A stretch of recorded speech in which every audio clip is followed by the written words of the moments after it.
เดออนพี่น้องผู้ปันแห้งในข้องอินเลิฟไตชแนลในเตเลยออนมาหูจักปืนพลาเมืองนงอันอยู่ตั้งเมืองเกียงตุงนั่นค่ะเนาะเมื่อในฮะเป็นตีกือนับยำพุทธเจ้าพุทธศาสนาและพี่น้องไตเฮาอำว่าเฮาไวสาอยู่ย้ำเมื่อในเป็นพลาตลาสังขาเจ้าสามเปิงตีเฮ็ดพลามีไว้เอาไว้โกไก่มีไว้ตั้งหนงตั้งน้ำในเมืองอินติยามีพระพุทธเมตตาประดิษฐ์ไว้อยู่ตีพุทธคยาเจดีในขนอมเมืองไทยเดี๋ยวมีพลาแสงเขียวมีพระพุทธชินราชเจ้าก็มีพลาอันเป็นคำเจ็ดนั่นค่ะพระพุทธมหาสุวรรณปฏิมากรเป็นคำเจ็ดหนากว้างมันมีอยู่ 3.13 สูงอยู่ 3.942 เป็นคำเจ็ดเมืองมานมีมหามุนีเอามาเมืองละแข่งมีโหพลาไว้ในคณะนำปัดสีมาเมืองใต้เฮาในได้เป็นพลาอินสารมีนำเป็นนำปัดหนึ่งมีนำปัดสองกอบสังเฮ็ดมาติมไม่ในคานอพี่น้องเฮาขาย้อนให้พี่น้องอะไรฮู้จักพลาอินสารเมืองนุงเก่งตุงค่ะคลิปในเตออนพี่น้องใต้เฮามาฮู้จักพลาติบอินสารอันเฮ็ดมาติมไม่หนึ่งมีสองในกำผาลงในว่าเฮามาสืบฮู้ปืนพิษถูกจึงหือย้อนไวสาเจ้าเขาผู้อันหู้เจ้าก็พลาอินสารพลาติบเจ้าก็ย้อนเอามังกลาส่งถึงพี่น้องผู้เป็นเจ้าพุทธศาสนาและผู้ปันแห้งอินเลิฟไตชแนลกูเจ้ากูก็กูปาเสกรรมสาธุมีมาเต็มเมื่อไหลเฮ็ดมาตีปีไหลนะคะเฮ็ดเมื่อปีพุทธศาสนา1881ปอสอนหนหลังปอกาก็จะมีหมอก6ปาก82 ปีเฮ็ดมาย่ามาเฮ็ดใหม่แทงเฮ็ดหงใหม่แทงเฮ็ดสิมใหม่แทงเฮ็ดในคณะเป็นปอกปี68 ปีจองเมืองนงในว่าอยู่ไว้ติมเมืองขากเมืองเกียงตุงเมืองไตปอดออกโค้งพี่น้องเขาว่าตั้งไก่จำเกียงตุงมีอยู่50 กิโลเมตรเมตาจำไว้ตีเมือง12 ปันนาเย่าก็เมืองยางเมืองหลวยเมืองก๋วยเย่าก็จำเมืองลาพอเมืองลาในไตที่ฮู้จักนำค่ะเนาะที่มีซึกมีไว้อยู่ซึกไตก็มีในค่ะเนาะพลาในซ้ำมีหุ่นหางเป็นจึงหือในปางมารวิชัยปองว่าหือคะเป็นปางอันเป้ไหลสตูปเจอเป็นมารเจออันอำลีตั้งกวางมันเดี๋ยวมีอยู่4 ศอกเอา3 เมลมาเฮ็ดจ่องเป็นพลาไหลอันพลาอินสารในคณะนำปัดหนึ่งในแต่เอาไม่สร้างโลกเอาตีเนินลอยในเถินหลงป้อเด็กเอาในแต่ไรก็เอายาข้าวย่ำเดิน3แง่ใส่เดิน2ไทยอำนั้นห้องมากุมภาพันธ์มอดก็หมอกินแมงก็หมอยาเก้าป้อกะแทบเอาย่ำเดิน3เย้าก้นอันเตไลกะเอาในเตไลเป็นหม่าวเป็นสาวป้อเป็นปอเฮิรนเอาไลตัดไหลเป็นคอหำนำปัด2มาเป็นน้ำส้มอันเผาไผ่เย้าในคณะเป็นน้ำส้มอันที่เผาไผ่เย้าเอามาตาเอามาเจนำปัด3ยางหักยางหานไม่หักอันนั้นค่ะเนาะเอา3อันนั้นมาจ่องมาเป็นพลาปื้นผู้อ่อนเฮ็ดเจ้าอัจยธรรมไผ่สังขาพี่น้องไตขืนมีใจใครเฮ็ดพลาไม่กอบมีในกำผ่านในเจ้าพุทธศาสนากูเมืองมีในค่ะเนาะนำปัด2มาเป็นพญาเจ้าคำแสนผู้อุบเปิงเมืองปานปี82 ปีนั่นในค่ะเนาะ2 เจ้า2 ป้าในซ้ำมีสลาหลงก็สารมันค่ะนะเผื่อ2 เจ้า 2 ป้าวนไรเฮ็ดไรแลอุบกวนเมืองเย้าจ้องกะหาสลาหลงในจือว่านาน3ป้อนนานในเป็นสั่งเป็นเจ้าสั่งทักในค่ะนะเพราะกนเกียงตุงเป็นห้องวันนานเหมือนกนเกียงใหม่ค่ะห้องว่าขนานในค่ะนะเป็นคนในเวียงเกียงตุงเป็นผู้อันสารเป็นเฮ็ดไหลต่างเมลก้อยหนังว่าพลาเต้มันก็ไปยามเฮ็ดมันวันนั้นค่ะนะพอเจ้าอาจยาทำเจ้าพญาเขาใครเฮาคาเฮ็ดแนวคาดิยอนเฮ็ดต้ยในค่ะเนาะเจ้าสลา3ตากา3มันวันนั้นค่ะพ้องยามอันสารแลเฮ็ดอยู่นั่นเฮ็ดย่าเฮ็ดย่าถึง3 ปอกปอติเย้าซ้ำแมนหุ่นหางพลาเฮ็ดย่ามา จำพอถึงคอเย้าไอ้ซ้ำหางก็อำไลโตก็อำลีย่าเสเฮ็ดใหม่แท้งเผื่อถึงปอกทนสี่เฮ็ดโหแลนาพละอำไลสลานานสามยอมก้านเย้าเกายอมก้านเย้าตีค้าในคณะอำเฮ็ดไรเฮ็ดนาพละเฮ็ดกอกโหเจ้าอาจยาทำจ่องไลเอาหมอกไม้ลำเต็นเสย้อนสุตองต่อคุณผีให้แม่ตาย้อนให้มีพรหลีเกิดขึ้นเสกรรมติค้าวันนั้นนะเนาะเผื่อมันเจ้ากับย้อนเย้าป้นกับ2 วัน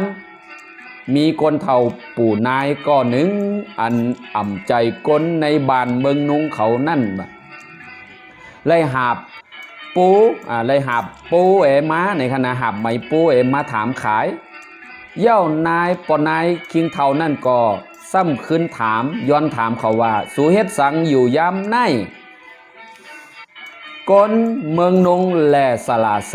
3สลานาน3จองลาดว่าเฮาเฮ็ดพาราไม่สารมาถึงก็โหนาเฮาซ้ำอ่ำเฮ็ดไรเย้าวันนั้นค่ะเผื่อมาฮอดกันนาแหนก้นอันเฮ็ดก็อ่ำหมอคิงปอลุงหมอเฮ็ดอยู่คา5เขาจงถามขึ้นค่ะนะคิงปอลุงหมอเฮ็ดคาหือปอลุงก็นั่นลาดว่าเฮ็ดไรก้อยน่ะลูกหลานเตไลจอยซื้อไม้ปูอันนั้นซื้อปูให้มันเซ็งก่อนจ่องไลหือเพื่อซื้อเย้าปอลุงก็ลงมือเฮ็ดกำเหลวเฮ็ดไผ่เตะไวว่ามีตังกัดแขนโตก็เท่าก้อยน่ะตั้งเฮ็ดเหมือนก้นหนมว่ะเพื่อฮอดข้าวย้ำกินข้าวอันนี้เป็นตั้งบนค่ะนะเพื่อฮอดข้าวย้ำกินข้าวซ้ำหายกว่าก้นเมืองก็อ่ำไลบ้วนถึงปอลุงเผื่อบ้วนถึงไรในเสกอวายปอกมาหาปอลุงก็ซ้ำว่ากินมาเย้าบ้านนั้นค่ะเนาะ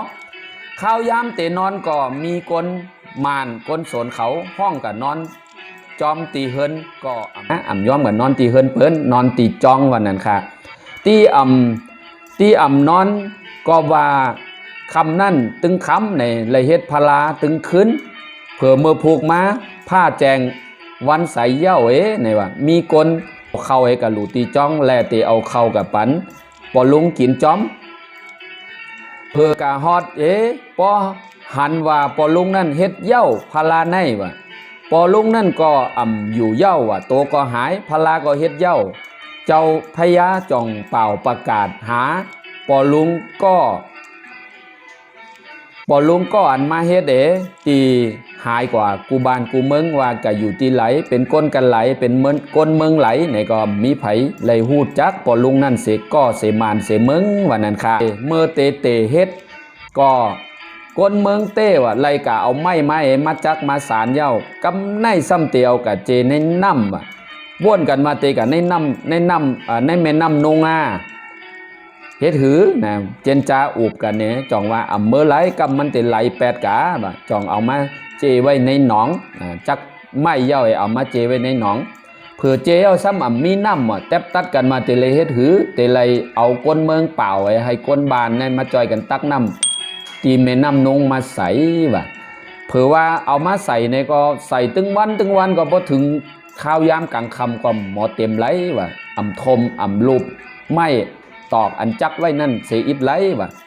กำในกวนบานจ่องลาดวาเตคือข้าราชาเจ้าอาญาธรรมเฮาเนี่ยเจ้าอาญาธรรมจ่องลาดวา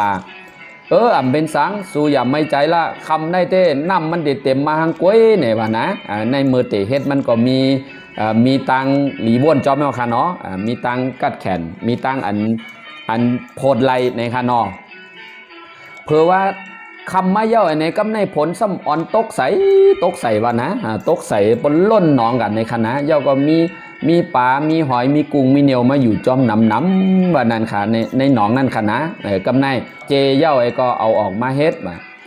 เผื่อมาเฮ็ดเย้าก็มาฮอดอันมือไกลเนาะคาลาดนั่นน่ะกะหาสลานาน3แหมเย้าก็แทบตาเตจังกะขันกะหือมือกะหือในเฮ็ดกว่าฮอดถึงโหถึงนาซ้ำเฮ็ดไหลว่ะ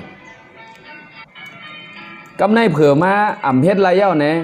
มาขึ้นอันมือไกลนั่นน่ะนะ ปอลุงอันขายปูนั่นมีไผฮู้จักนั่นค่ะมาย้อนขอเฮ็ดเผื่อเฮ็ดเย่าไอ้ก็หายกะหายเย่าไอ้กำไนคนเมืองซ้ำบ่นว่าเฮ้อเฮ็ดพาราก็เย่าคนเฮ็ดก็หายพาราก็เตเอาเฮ็ดไหนเอากับไวสาเอากับโก้ไก่นี่เตมีหมอดมีแมงมากินก้อยเฮาเตเลยหือเนี่ยจ่องมาแตบตัดกันเนี่ยเอาพารานี่กับเจไว้ในแม่น้ำนงแทงคณะเฮ็ดเย่าไอ้เอากับเจไว้เพอกับเจไว้ในพี่น้องเขาว่นตัวขณะมีปูปลากุ้งเหนียวกูเมียวเมียวปลาก็ตัวใหญ่เพื่อเขากับเจไว้เป็นข้าวยำกะหืออันในเจก็เขาขาเต็มจังหลาดไหลเพื่อเอากับเจเย่าเอาออกมาเนี่ยก็ปลาเนี่ยออกมาจอมตีไตพลาเนี่ยน้ำวันน้ำพอเต็มล็อกน้าก็เป็น2-3ล็อกน้าในคณะเขาว่านะนั่นครับเพื่อเขาเอาออกมาให้ปลาก็น้ำก้นก็ต้ยนากันเนี่ยฮัดเนี่ยปลากับเฮ็ดกินไผก็ฮัดเอาสีโตกำในมันมีลูกอ่อนก้อนหนึ่งมันมาจอมอูมันในขณะมันมาหันป่ามันจุย้อนเอาตีอูมันก็เหลือใจเอาเมื่อตัวหนึ่งเผื่อมันเอาเมื่อก้นอันจะยกพลาคืนในก้น40ก้อ30ก้อก็ยกไร40ก้ออย่างไม่ยกคืนไรเนี่ยยกคืนมาไรป่าก็น้ำว่าน้ำกำในยังไปตั้นค่ายตีเนี่ยก็ไออ่อนนั่นเอาป่าเมื่อไปตั้นฮอดเฮิร์นเนี่ยก็ล้มลงฝนใหญ่เนี่ยห้ำใส่ก้นอันเจนั่นก็ตัวนากันเนี่ยว่ามันจะเป็นปลาตีบนายไออ่อนให้เอาปลาเมื่อก็เป็นให้ในโหลลาดให้มันเอาปอกมาขึ้นแล้วเขาจ่องเต็บตาเดให้ไออ่อนนั่นเอาปอกมาขึ้นในค่ะเนาะเผื่อมาขึ้นเย่าไอมาหอดเย่าไอในล้มลงก็หายฝนลงก็ยั่งกะกำเดียวอันนี้เป็นอันดีว่นดีหู้จอมเตะขาผลหลังปอกมาขึ้นค่ะนะปอกเอาขึ้นมาเย่าพลาไม่สารนั่นก็ไปไล่ตาหักตาคำไปไล่ตาหักตาหานตาคำเนี่ยค่ะเนาะซ้ำเต๋หือเนี่ยตึงเจ้าอาญาธรรมเนี่ยตึงเจ้าพญาผู้อุปเปิงเมืองนั่นเนี่ยจ่องมาลาดกันว่าเฮ็ดหือหลาเขาเตเลยกะหาสลาติไหลหักก็มีหานก็มีคำเต็มมัดเต็กก็มีเนี่ยค่ะเนาะกำในอยู่กำในค่ะนะปอกทน2มาในเพื่อเอาขึ้นมาเย่ามาบ้วนกันเห็นไหนเต๋ถือเนี่ยมีกลเท่านะมีกลเท่าแทงเอาขนาปอกทน2มาพลาก็ไปเย่าก้วยหน่ะไปต้าทางก่อนมันหางลีหางงามให้ไว้เห็นนั่นค่ะเนาะก็ได้มีกลเท่าเผื่อเขานั่งบ้วนกันเห็นไหนเต๋ถือเต๋เลยเฮ็ดถือเต๋เลยตาหักตาหานจึงหือเนี่ยมีกลเท่าก็หนึ่งว่ะเอาตั้งหักเอาตั้งหานตั้งคำนั่นเนี่ยมาจ้อมว่ะมาถึงก็สูเตตาหักตาคำพาราจ่องใจ5มาเก่าย้อนตากนเท่าก็นั่นก็นาเหมือนก็เก่ากนเมืองนุงเขาย้อนถามมาเป็นปอลุงอันมาเฮ็ดเหมือนนั่นเนี่ยหายเมื่อจ่องใจค่ะปอลุงนั่นก็ว่าอ่ำใจกนเมืองแหละเจ้าอาจยาทำปองตั้งอีกเจ้าสลาเป็นห้องว่าเจ้าพญาเมืองนั่นก็แทบตัดใจจางปอลุงนั่นก็คัดใจเฮ็ดอ่ำมอยอ่ำเฮ่อเสียอิดว่าอาศักนำก็ตัวคิงได้เฮ็ดเหมือนก้นอาศัก30ปลายเนี่ยค่ะนะมีลองดีบ้นถึงยามกินข้าวเอามาแทงเอาขณะยามกินข้าวก็หายโตกว่าว่าเตลาดพอถามว่ากะกินที่ไหลมาเนี่ยมันก็เตลาดว่ากะกินเฮิรนเมอามคำว่าเฮิรนเมอามคำนี่เป็นเฮิรนเมไม้ค่ะนะมันก็ลาดไว้นั้นก็หนาวพอย้อนถามเมอามคำเต้ก็ซ้ำมาอำไรกะกินว่าอันไหนเป็นให้ไหนกูครับเข้าให้ไหนค่ะเนาะ2มาว่ะเผื่อเฮ็ดเย่าเหมือนเก่าหายโตกว่าเหมือนปอกทนหนึ่งว่ะจอยกันหาตึงเมืองก็อ่ำหันว่ะอันในเย้าค่ะเนาะในเย้าค่ะจ่องไล่ใส่ชื่อว่าพลาอินสารเป็นขุนผีเป็นพญาอินมาเฮ็ดในค่ะนะก้นเฮ็ดเต็มมีไผฮู้จักเสก็เป็นก้นกันไหลจือสังก็มีไผฮู้ในค่ะเนาะเย้าเสไล่เฮ็ดป้อยมังกลาพลาใส่สายตาใส่หัวใจแมนใส่เดิน7แป้งว่ะเฮ็ดปล่อยอยู่7วัน7คืนเนี่ยค่ะเนาะเป็นพลาหนึ่งเดียวมี2ในกำผาหางลีมี2ในกำผาหลงเฮาในเจ้าพุทธศาสนาอันมีมาเมืองเขมเมืองจะป่าน้ำเมืองตีไหลเมืองไทยก็มีอันเป็นไม้มีความศักดิ์สิทธิ์มีตัง